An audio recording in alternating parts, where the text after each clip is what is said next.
I got your package. Those pink coconut things have made me quite popular. While snacks may come and go, there are still those fallen soldiers we can't seem to completely let go of yet. So here are more of the top 10 discontinued snacks Americans miss the most. Part 6.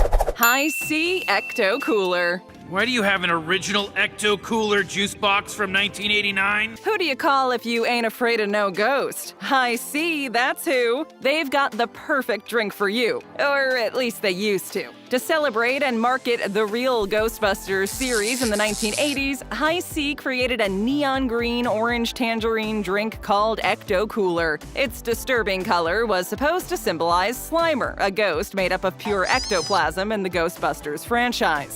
He slimed me. That's great! Surprisingly enough, even after the hype of the movie started to fade away, Ecto Cooler still remained on the shelves for quite some time before it was eventually pulled. There was something so enticing about the glowing, fluorescent drink that made it irresistible. While it did end up leaving shelves for a while, Ecto Cooler became available again for a limited time when the new Ghostbusters remake hit theaters. Now that there's a new Ghostbusters movie on the way, rumor has it that the funky, sugary juice will also make a comeback. Give you $20 for it. Nice try. However, we'll only believe it when we see it. Smurf pasta. Thank goodness for Chef Boyardee! It's Smurfy good! To be honest, one of the most efficient ways to sell anything is to tie it in with a popular kids movie or show, especially when it's a very famous one. Chef Boyardee understood that pretty early on and took full advantage by releasing Smurf pasta, a can of Smurf-shaped pasta in none other than Papa Smurf's special sauce. It came in 4 delicious flavors, including spaghetti with meatballs and beef ravioli. The Smurfy Good For You pasta was obviously a huge hit and was flying off the shelves all throughout the 1980s. It's unclear exactly when or why these little cans of tomatoey greatness disappeared, but all we know is that it must have been a tragic time. You rats! Outsmurfed again! According to the commercial, Gargamel stole all of the Smurfs' food until Papa Smurf magically created the Smurf pasta. But pasta wasn't the only food Smurfs were involved in. A line of cereals to accompany your Saturday morning cartoons was also released in 2 flavors, the Smurf Berry Crunch and Smurf Magic Berries. The Berry Crunch quickly became a morning staple with its fruity red and blue cereal, which was followed a few years later by Magic Berries with mini marshmallows added in, which sounds totally Smurfalicious. Smurf, exactly. Teenage Mutant Ninja Turtle pudding pies. Let me get you guys some napkins. What for? Cowabunga! It's time to bring back vivid memories of those who grew up watching the Teenage Mutant Ninja Turtles. From canned pasta to fruit juices, you couldn't escape Michelangelo, Donatello, Raphael, or Leonardo. The most notable food tie-in had to be the pudding pies. Nothing screams delicious more than very big, very green pre-packaged pies, right? Well, as it turns out, a disturbing color is exactly what these delights needed for them to be a success. Yeah, let me have it. Let's give it to him! These neon pies were said to be heroes in a half shell baking a surprise, at least according to the 1990s commercial. Filled with mutagen goo that came straight from the sewer. Don't worry, it was actually vanilla pudding. The pies had a flaky crust and came in 4 different wrappers, 1 for each turtle. As an extra goodie, every wrapper had a pudding point, which could be used to receive mail-in merch like metallic battle signal clickers, a Ninja Turtles t-shirt, trading cards, and stickers. Hostess ended up keeping the pies on the shelves for longer than originally intended, but Doomsday eventually came and the dessert was retired. No! Nestle Magic Balls. Wow, chocolate. If you're a 90s kid, then you'll remember how much fun Nestle Magic Balls were. Pretty similar to Kinder Surprise eggs, Magic Balls were these big, thin chocolate spheres with a fun prize inside, typically either a Disney or Pokemon character. But even though they were basically destined to be a huge success, they were discontinued in 2004. What exactly happened? After all, we are from the land of chocolate. Well, it has everything to do with the danger of the toy found inside. By 1997, Nestle had received so many complaints about the toy prizes being choking hazards for children that despite efforts to convince parents they were safe, the company was not able to keep them on the shelves. So, in the year 2000, Nestle re-released the candy, only this time with a new name and concept. The candy was now called Wonder Balls, with the toy being replaced by even more candy. Sadly, though, the product was discontinued again after being bought by the Frankfurt company. You can still manage to get your hands on some Wonder Balls if you wish to relive your childhood. I believe I can bring him back. You can scope out either eBay to find some deals or surf certain candy websites for a chance to still get a taste of the delicious wonders of Wonder Balls.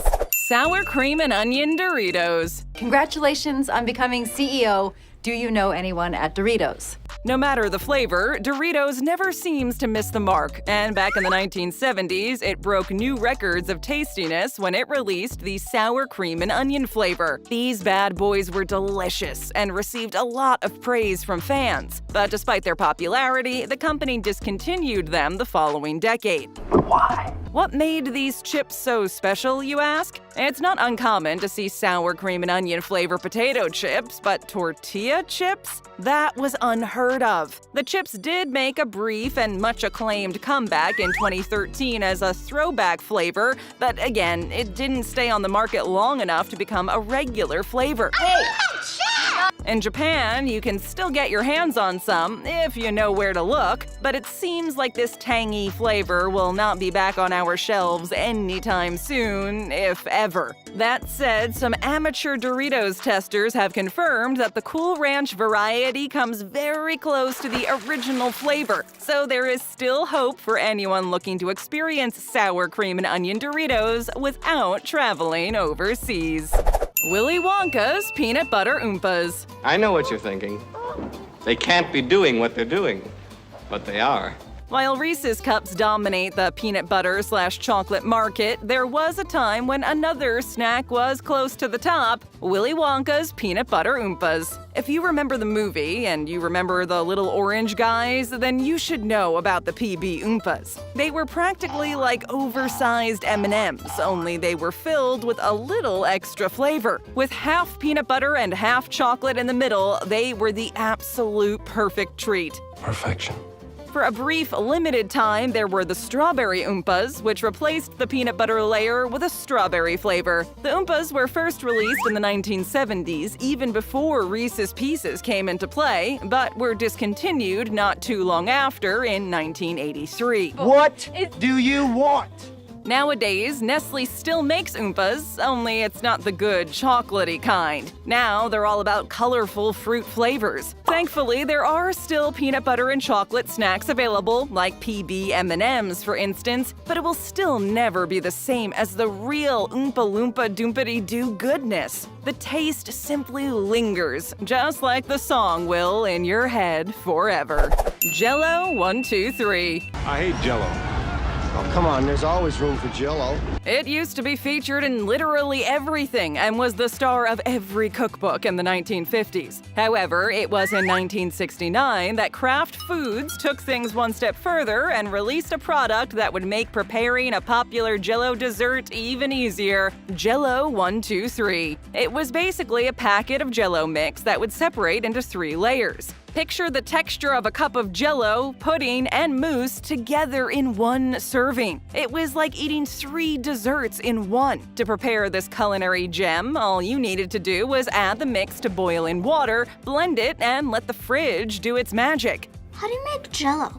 Just mix it with water and let it sit. The problem with this snack wasn't the taste. It was actually pretty beloved. The issue was with the preparation process. Many complained that it took too long to do and didn't have the patience to wait for the layers to separate. I get away with this for another 122 years, you see. Sales began dwindling, so Kraft started to phase out the product in the mid-1980s until it was completely discontinued in 1996. Kraft still has the recipe on their website that recreates the fluffy dessert with a Jell-O packet and Cool Whip. Space Dust. Yeah, they're pop rocks. They crackle in your mouth. There was no greater joy as a kid than popping a bunch of Pop Rocks in your mouth and feeling the tiny explosions on your tongue. And of course, you would always go up to your friends and make them listen to the popping sounds. Needless to say, those candies are the definition of success. This is why, about 2 decades after Pop Rocks were introduced on the market, General Foods decided to piggyback off them and create their own version, Space Dust. Space Dust was essentially the same as Pop Rocks, only it was ground up into a fine powder and sold in more out-there packaging. Obviously, it was an instant success, and kids loved it, so much so that some stores were struggling to keep it in stock, and sidewalk hustlers began selling the stuff on street corners. Wow, the cherry tastes delicious! I'm sizzling great! Unfortunately, the hype was very short-lived. Back in the 1970s, when the candy was first released, there was something called angel dust, also known as PCP, going around, and it was, well, let's just say, an illegal substance. Fizzle Rocks. They're new. Just hit the streets. Rumors began going around that the candy wasn't safe and it was putting children too much at risk of trying the real deal, which proved damaging for the company. Even after rebranding to Cosmic Candy, the fizzing treat still fizzled out and was discontinued. Reggie Bar. Reggie, the candy they named after me. The Reggie Bar was named as a tribute to baseball great and one-time New York Yankees right fielder Reggie Jackson in 1976. It made its debut at the Yankees home opener as a novelty candy, but sadly didn't play for the team very long as it was benched only a few years later in 1982. There's no crying in baseball! We were lucky enough to be blessed by the return of a slightly tweaked bar back in the 1990s, but even then it didn't stick around long enough. The disappearance of Reggie bars might have had something to do with what fans used them for, aside from catering to their sweet tooth. You see, the bar was given to fans who walked into Yankee Stadium, and when Reggie would hit home runs, people would sometimes get a little too worked up and throw the bars onto the field in celebration. Chocolate! Obviously, this was a bit of a safety hazard. Gator gum. Drink all the damn Gatorade! Wouldn't it be amazing to be able to quench your thirst without actually having to drink anything? Gatorade was one step ahead of everyone when it came out with Gator Gum in the late 1970s. Yes, you heard that right. Sports drinks can play the gum game too. Gator Gum came in 2 different flavors, a lemon lime and orange, which were the 2 original Gatorade flavors. Water sucks. Gatorade is better. What? Gatorade partnered up with the Fleer Corporation, which was the first company to ever successfully manufacture bubblegum. Literally everything was set up to succeed. The only problem was, it didn't. Gator Gum was phased out a couple years later as a result. The commercials promoted that their magic bubblegum was a way to conquer dry mouth by chewing up a storm, but by gum standards, it didn't exactly do that. I'm all hopped up on hard baseball card gum. Some people thought the gum was far too sour tasting to be any level of refreshing, and its popularity never really fully took off. But fans of the chewing gum didn't mind the bitter taste and enjoyed the unique flavor. Today, if you want to get your quench from a gum, you need to turn to, well, Quench, another chewing gum based on Gator Gum that was created by Muller Sports. We've got more. Just tap or click for another great video, hit that subscribe button, and ring that bell. And hey, leave us a comment.